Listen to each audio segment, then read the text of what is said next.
I do now want to look into the future a little bit, and that's at your cannabis legislation. You're introducing new legislation in the coming weeks. What can you tell us? Well, thanks. I know as a co-chair of the Cannabis Caucus, it's been one of my things. 25 years as a former prosecutor. One of the things when I got there was I noticed that we can't have toothless tigers for laws, and it's when states and you look at the last decade how the laws have evolved in every state. Uh, we went from medicinally legal to full legal to Colorado. Now it's 35 states, 40 some states have it either medically or full legal, and some, or in some way, shape, or form, have brought in cannabis. Yet the federal law still remains with its head in the sand. And I've been advocate of trying to fix those problems with the state, which I originally authored way back when with my friend Corey Gardner, Lumenauer, and Warren. And so you can see where there's competing sides to all that. But politics do make, as they say, strange, but that's an issue. But it was important that we came together and everybody understood the same thing: that states are their independent laboratories, and states doing these things and becoming not allowing cannabis to be legal. Yet the federal system is still not allowing in the banking system, or not allowing them to get employed. Even this administration is supposedly pro this, but fires the White House if they've engaged in cannabis. I think that's wrong. And it's time we start to let the states do what they want. So that's why it's States Act that I originally something that we've listened to. More states have become legal. More has happened. We've listened to those people out there and what the problems were, and we're going to be introducing it shortly. And I look forward to hopefully getting a lot of the same people who are behind it again, and starting to allow states to do the things, strengthening the 10th Amendment through our states, to understand that states' rights are paramount and that the federal government should get the hell out of their way. The States Act, as you know, was introduced a few years ago, but what makes it different this time? How will this bill succeed? Well, because again, it's evolved. I mean, Ohio's on the ballot this year to become legal. It was medicinally legal back when I first started this, or just in the process of getting it. You've got Michigan that's gone fully legal. You've got Pennsylvania, even Oklahoma. And I think I have another bill out there called the Prepare Act, and the Democrats had put up the MORE Act, and MORE Act would have made everything fully legal, and it would have been the Wild West. But the fact, I had Tom Cole, who's a good friend from Oklahoma, who was initially against me on all this cannabis stuff. But after watching what happened in Oklahoma, and it was like the Wild West, because there was no preparation, there was no figuring out what this is going to look like, and so he with me now act on the idea that let's allow the agencies, everybody. We do it right now with beer and wine. We do it with liquor. Nationwide, every state has their individual specifics on how they're going to sell, but there is an agreement as to how it's going to be done. And we could do the same thing federally with cannabis, but we just need to get everybody in the room having this discussion when and if we do these things and it does become legal, that there's this umbrella in place that makes sure that it's in our country.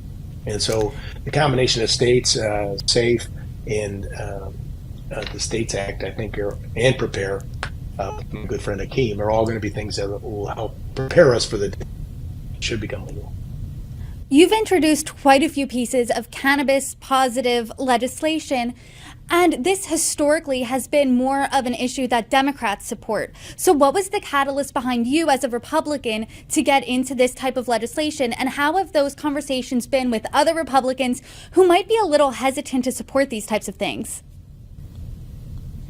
Well, I was on a committee in Veterans Affairs, and a member from California, Sam Farr, got up and gave a tremendous talk about how in California, where it was then medically legal, veterans could not go in there and have the doctors prescribe it for them, even though it was helping them with their PTSD. So I thought it made tremendous sense, so I voted for it. And I was summoned down to Speaker Boehner's office.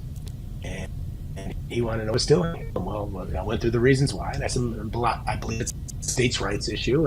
And lo and behold, talk about evolving in the last decade. Here's Speaker Boehner now as an advocate for cannabis. So, but you have to meet members where they're at. Members want more research. I want more research. I think we all want more research. So, is it effective? Psychological issues, a number of different things in the state of Ohio that people can get prescribed for. Well, then let's find out whether it's really working for them. In a place where everybody only gets cannabis from a DEA lab and says from there, that's not true. I mean, it's growing this stuff independently. And if you're going to say it's treated like aspirin, then if you take Tylenol in California or Ohio, it's the same Tylenol. It should be the same for cannabis too. So there's some type of system in place that people know that they're getting the same thing. And also, we need research into it for the debilitating effects, if you will. I mean, obviously, if somebody's shouldn't be driving a car, but if they're driving a car, what does, and how do we have the proper testing for that? Moreover, I especially find this true with employers, is they want to know if somebody happens to use it on a Friday, shows up on Monday, gets tested, do I have to fire the person? Can they do just manual labor, or can we change their work requirements to make sure that they're not driving the tow motor, those type of thing? That's important. None of us want kids to get it. You want a regulatory market that has safeguards on it and make sure that there's a standard, nobody under 21, and eliminate the black market from the streets. And so it's one less thing police have to worry about, and we don't have to worry about the black market, which unfortunately a lot of our veterans get forced into when they can't get it from the VA, because if they have to spend $250 to go see a doctor, they're just going to spend $250 on buying it in the street, and that could be laced with fentanyl. We cure another problem by trying to make sure that it's only coming through a safe and secure market. And I don't know if you've been to one, Brittany, but if you go to a place where they're actually growing it, you'd be amazed at the pharmaceutical-like setting that occurs in. I know you didn't introduce it yet, but in the coming weeks, once you introduce the States Act, what's next? Well, hopefully get them to the floor. I'm not in charge of that, but once you get the bill out there, then you have to build what you were before, meeting members where they're at and build consensus. So, and then I can go to the majority leader and say, look, I got 218 votes here. I think it's timely to get to the floor. We've been waiting on the SAFE Act, worked closely with Senator Schumer last year and putting something that we could agree on in the House. It sat in the end of the Senate's runway. It was done last year. And it sounds like with some more fine tuning that they're getting ready to put it up this year. And I think safe banking will also alleviate that, because again, as a former prosecutor, I'm amazed more people than you have a cash only business. And so you have these dispensaries and areas that the transportation cash, where you listen to folks who say that they pay all their taxes. They'll come in with $100,000 to pay their taxes in cash.